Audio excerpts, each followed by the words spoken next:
Elhamdülillah yıllar sonra ilk defa dışarıdan ezan sesi duyuyorum.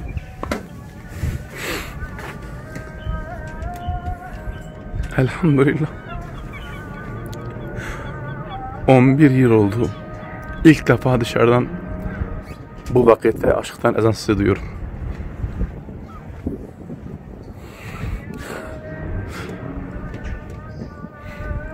Elhamdülillah.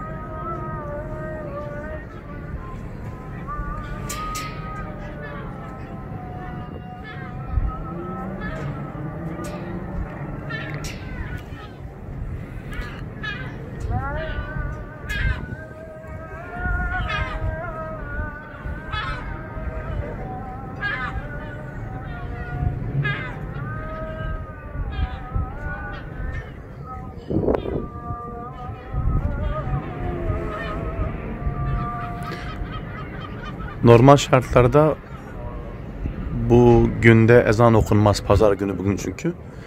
Bazı camilerde sadece cuma günleri, cuma namazında ezan okunmasına izin veriliyor.